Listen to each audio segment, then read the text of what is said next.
to do. Of course, there are quite a number of officials from various political parties that are stationed here, and they're watching those results that are coming in, and I would imagine in many ways trying to plot the way forward.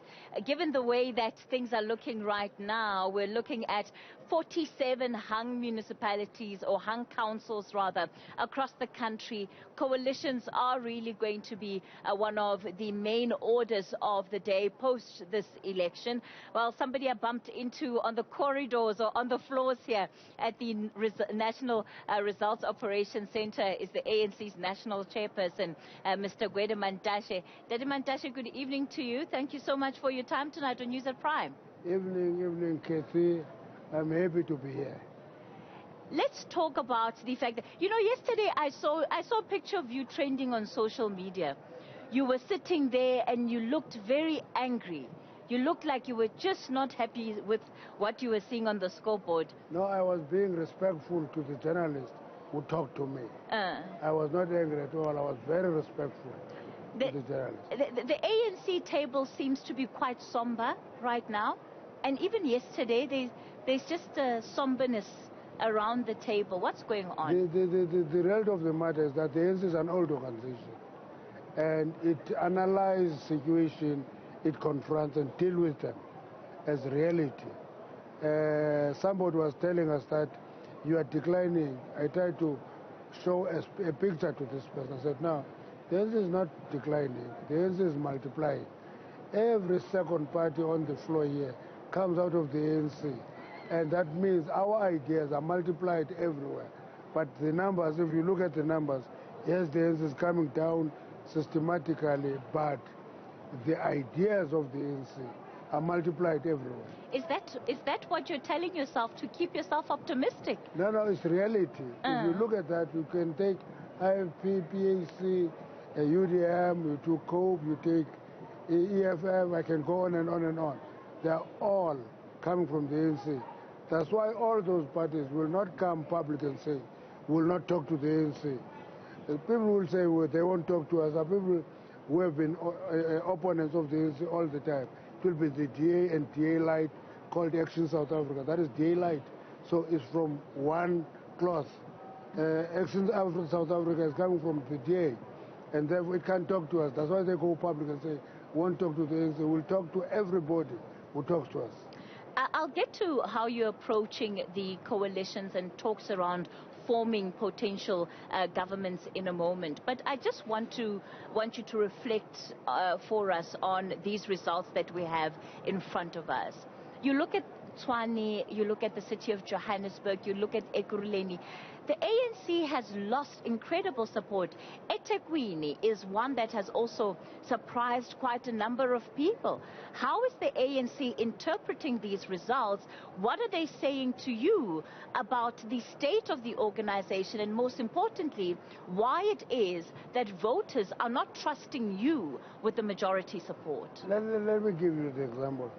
You see, it's time for us as the ANC, for example, to have two strategies of campaigning. We must actually have a separate strategy for rural areas. They still trust us, we must pay attention to them, but we spend disproportionately more time in the centers, in the city centers, and we don't get the results. And any investment that doesn't give you results is not a good investment. So we must have a strategy focusing on these metros. We've seen the decline in metros coming all the way. We need to develop a specific focus strategy focusing on the metros, try to rebuild our reputation. It's better when you are voted out. It's worse when you are deprived the vote, where people just stay away and not come. It's the most painful way of reducing your support. When people don't vote you, you can know that now you're being rejected. When people stay away, it's the most painful because you are deprived the taste of being a party and competing in the space. Do you feel rejected as the ANC? I feel that people have grievances. For example, I was saying Eskom became one of the biggest opposition in these elections. You deprive people in Katlehong electricity for more than 3 months. You do the same in Soweto. When you do that, we are a governing party. Whether we're operational or not, people blame us for depriving people of electricity when they are connected. One of the things we're boasting about is that in 1994, only 39% of South Africans had access to electricity. Today is 87. If we deprive a chunk of that 87 of access to electricity, people are justified to be angry against us. The other thing, you must remember that it is voting on Monday for the first time in history. Many people who are migrants took the long weekend and went home and came late for voting. So all those is a thing that we must look at and analyze. But the fact that we still control quite a big number of municipalities remains a challenge for us, because we must service every municipality, irrespective of size, as the ANC. You've described Eskom as being one of the biggest opposition for the ANC coming into this election. Are you saying that you believe that there was a concerted effort on the part of Eskom to de-campaign the ANC coming into this election? My argument is summer pressure on the grid is not as high as in winter, but all of a sudden, in the run-up to the elections and during the elections, we have load shedding repeatedly. Now, when that happens, whether it is by accident or not, it makes you feel like you're being done. Why is this the case? And actually, it angers people. You know, when I'm visited by load shedding, I get irritated myself. I imagine that everybody gets irritated. Now, if during the election period, you do something that irritates society, that is opposition. But Mr. Mantashe, let's be fair. When we look at the energy availability factor of Eskom, that has been hovering around the mid-60s from the beginning of the year. It's not an election phenomenon. It has been the case. The availability factor has been sitting at about 64, 65%, if I'm not mistaken, from literally the first part of the year. And people have been experiencing load shedding and power cuts, and especially in those areas that you're talking about, Katlehong, Soweto, there's been load reduction, ongoing load reduction that residents have been complaining about from even around last year, some of them even from 2 years ago. It's not a new phenomenon to communities. But Katie, the point I'm making is load shedding is something else. I experience it everywhere. Depriving access to electricity totally, you keep Katlehong about 4 or 5 sections in darkness for 3 months. You are actually fighting those people. You do the same in Soweto. They don't have access to that. It's a different matter to load shedding. So we talk to the capacity availability. But when you do that, and Egurule in Johannesburg go to Eskom and says, please give us an opportunity to supply there, and Eskom refuses, it is actually making the pain more felt by the people. And the people are correct in being angry at us. So yes and no that you believe Eskom was de-campaigning the ANC? Whether I believe it or not, the effect of what they did de-campaigned the ANC. We're going to continue our conversation with the national chairperson of the governing party, the ANC, Gwede Mantashe, after this quick break. Do stay with us. This is News at Prime. We continue our coverage live from the Results Operations Center in Tshwane. Joining me for a continuation of our conversation, the ANC's national chairperson, Gwede Mantashe. So a lot has already been said about some of the factors that the ANC believes have led to what are the turnout. And as far as these results that we have with us, at least 80% of those results being collated and finalized by the IEC tonight. We're very much looking at a picture of coalitions, especially in the big metros. So you said something earlier that the ANC now wants to adopt a strategy, a two-pronged strategy, one for rural areas and one for metropolitan areas because of the investment. You talked about not getting the returns on your investment. It sounds like the ANC is throwing its hands up in the air and somewhat giving up on the metros. Do you believe that you'll never ever be able to retain majority of metros? If we adjust our strategy and focus on metros with specific strategy focusing on metros, we'll recover. That's my view. But if we use a general strategy that cuts across, it will take us longer because the focus is removed. My own view is that we'll have to have a strategy focusing on the metros during the election and off the elections.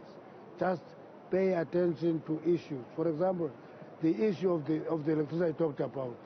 We should not see that as we get into the election that there has been a problem here. We should have picked that up much earlier if our election strategy was focusing on the metros. But we're not giving up on metros. So this is what puzzles me, Mr. Mantashe. Local governance is about the delivery of basic services. It cannot be that the ANC has been unaware of the impact of the lack of electricity for the majority of South Africans, including those in metros. It's a no-brainer, the fact that it would have been an election issue. No, it is not the majority of South Africans. Majority of South Africans have access to electricity. But the issue with major municipalities is that the municipalities that are given to Eskom to be the direct supplier, and there are municipalities where a municipality supply electricity there, it's much more easier for a municipality to pick up problems where it is a direct supplier. But where Eskom is a supplier and bills the metro, it's very difficult to pick that up directly because Eskom is a direct supplier. So it is not a no-brainer, it's because... But that's not true, because you have access to the load-shedding schedules. You have access to the briefings by Eskom that tell you about the state of power supply in this country. Year upon year, at the State of the Nation address, in the budget speech, it is often said that Eskom is the single biggest risk to the sovereign. So how can it be that it is not a priority list on the part of the ANC in an election cycle, or not even just at the time of elections, but just across the board? You see, you talked about something called capacity availability. That's a different matter because it talks on connected capacity and what is available. 45,000 megawatts connected, but 33,000 megawatts available at most, and it will go down to 28,000. That is a different factor. But at a micro level, which is at the level of distribution, where Eskom is the direct supplier of a township, Eskom deals with those customers, collect the bills and all that. Therefore, the municipality is kept out of sight of what is happening there day to day. That's why half the time when they go to court, Eskom is instructed to actually supply directly, and the municipalities are actually expected to help in collection. So the nitty-gritties of that are more involved than it meets the eye, because I'm not supplying there, I'm focusing on the section that I'm supplying. Eskom focuses on the area that they are supplying. They collect bills there, I collect bills here. And half the time I put a premium for my own electricity as a municipality.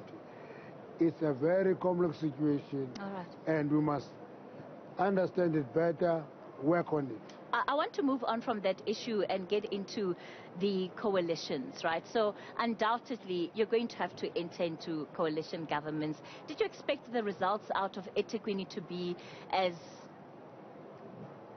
devastating as they have been for the ANC? It's tight, it's not final yet. Actually, eThekwini has performed better than our metros in Gauteng. Okay. But you've lost incredible support in eThekwini comparative to 2016. Let's look at eThekwini has been affected by many things. There was a riot in eThekwini, and there were many things in eThekwini. There may be the factor of reacting to the former president's incarceration. There can be a reaction of contradictions in a Nazareth church. There can be contradictions in the contradictions in the monarchy in KZN.